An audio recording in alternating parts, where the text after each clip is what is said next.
I want to ask you about North Korea, because obviously people are very concerned. There's talk of, like nuclear missile standoff.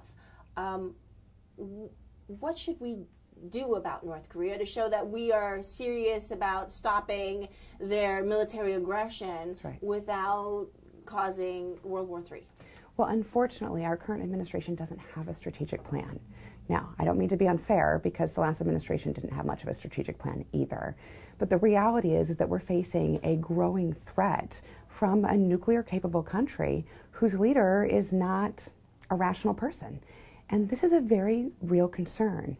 So I believe, and I think this is true of many of my colleagues in Congress, that it's time for the administration to develop a coherent strategy that will lead to containment and ensuring that North Korea does not continue to engage in aggressive, irrational, and unpredictable behavior to its neighbors and frankly, to the U.S.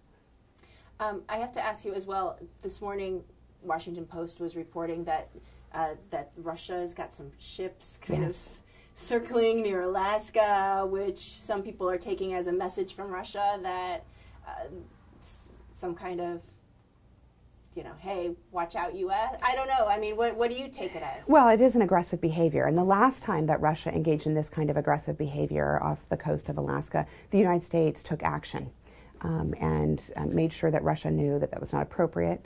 So whether we're commandeering their vehicles or whether we're pushing them back, I think this is an act of aggression. It's a test to see how the new president and his administration will handle it. Let's talk about healthcare, because you're talking to a lot of your colleagues over the last week or so. The Republican colleagues, they're saying we're going to go back and we're going to deal with healthcare. Have you looked at Schweikart's talk about these invisible risk-sharing pools? Yes. So the last day that Congress was in session before we came home for the district work period, Mr. Schweikart's bill was heard in the Ways and Means Committee. I'm not on that committee, but of course I read the legislation and paid attention. And I think the idea is right, but there are some challenges with that legislation. The reality is there's actually not enough money in that legislation to cover the cost of treating high-risk individuals. But the idea of having a high-risk reinsurance pool, that's a good idea, and it's an idea that I support. So the idea behind a high-risk pool is this. You've got a lot of folks who are uninsurable because they have significant health care needs. They're also really expensive to take care of because they have pre-existing conditions or they're currently battling with illnesses or diseases. So the cost of providing their care is more expensive than it is for someone who is healthy without those conditions. The problem with the legislation that's been proposed is that the amount of money that's in that package doesn't actually pay for the cost of covering those individuals. So there will be another shortfall, another gap, just like we have seen in the exchanges thus far. Now, I've been very critical of the exchange in Arizona because it doesn't work. The fact is there aren't enough healthy people in the exchange to make it worthwhile or profitable for the companies to continue operating. That's why so many companies have stopped operating in the exchange in Arizona. That's why health costs have increased 116% in the exchange, and that's why there's only one provider left. The reality is that the exchange in Arizona is operating like a high-risk pool, but without the funding that's needed to support a high-risk pool. So, so obviously, Obamacare is failing in Arizona. How do you fix it? Because the first plan, you were critical of it because a lot of older people and poor people were going to get knocked out of coverage entirely. That's right. So that's right. How do you fix it? Well, I think most Americans can agree, and certainly here in Arizona we can agree, that major parts of Obamacare are not working for Arizona. There are some parts that are working really well. The expansion of Medicaid, making sure kids can stay on their parents' health insurance, protecting people with pre-existing conditions. Those are good things in the law that we want to protect. But the exchange just isn't working. So I have been open to any possibility of change as long as it achieves the goal, which is to make sure that Americans have access to affordable coverage. And unfortunately, the plan that was proposed by Speaker Ryan last month in Congress doesn't achieve those goals. It would have increased premiums dramatically for people aged 50 to 65, and it would have jeopardized our Medicaid expansion program in Arizona. So I've been working on some ideas of possible legislation to try and fix these kinds of challenges. And one element of that is to create a risk pool reinsurance program. But the key is that you've got to actually fund it appropriately so that the people who are providing the insurance aren't left with, hanging in the wind. You've got to make sure that you can actually cover these individuals. So that's part of the solution. There are a number of other things that I've been working on over the last 4 or 5 years, and some of those we've been able to pass. Changing the definition of small group so that people don't have to leave their plans for small businesses. We got that done in 2015. We also were able to delay some of the most onerous taxes, like the medical device tax, the Cadillac tax, the health insurance tax. I want to eliminate those taxes because they're not good and they're not helping the law. There's a number of things. So my approach is really a very pragmatic approach. If someone's got an idea that's going to work, I'm going to take it. I really don't care what the bill's called. I don't care what it's named. I don't care if you call it Obamacare or something else, as long as we solve the problem. Do you think that enough time has passed and enough new ideas will come into the fold after this recess that there will be a successful plan? I hope so. We all are hearing the same rumors right now, and that is that the president is really encouraging the Republican House to hold a vote next week. I think that is highly unlikely. I don't think there's going to be a vote next week. They don't have a bill, and they don't have the votes. So I don't think that's going to happen. What I hope is that those of us who are interested in a bipartisan solution, a lasting solution, can spend more time together talking about this. And so my team has reached out to Representative Charlie Dent. He's a Republican from Pennsylvania. He has announced his opposition to the current form of Speaker Ryan's legislation, and he's indicated he's got a willingness to work with Democrats to solve this problem.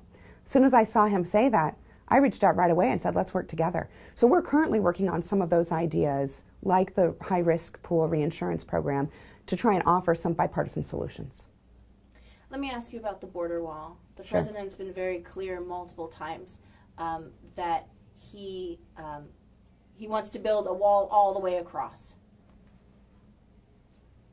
Is there a possibility that that's even feasible in Arizona? What do you want the president to know about the border in Arizona? Well, I don't think it is feasible. Right now, we do have 703 miles of border wall across the southern border. And in many areas where we don't have a border wall, it's for a variety of reasons. The terrain, sometimes that land is owned by private individuals who have private property rights. There's a lot of different reasons. But I think more importantly, it's not effective. A wall is not an effective way to keep individuals out of the country.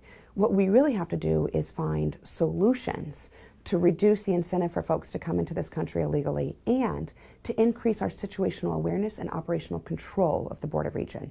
So I do support spending funds on smart things like technology to support unmanned aircraft or small drones, night vision cameras, towers that allow us to have situational observational control, even paving, or not necessarily paving, but smoothing out additional roads for Border Patrol agents so they can get up to the higher spots and see over the valleys that exist.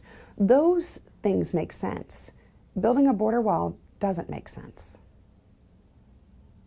The 2 weeks ago, Attorney General Sessions was here. He was talking about changing priorities in U.S. attorneys' offices to make immigration enforcement type laws to charge more people with more serious crimes relating to immigration. Do you see that happening? Is there the room in the courts to do that?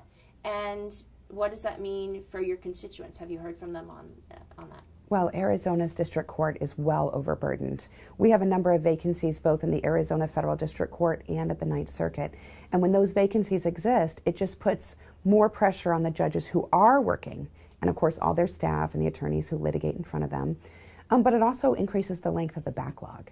And so one of the priorities that you've seen from our delegation, and this is a bipartisan priority, Republicans and Democrats together, is to ask the federal government to fill those vacancies.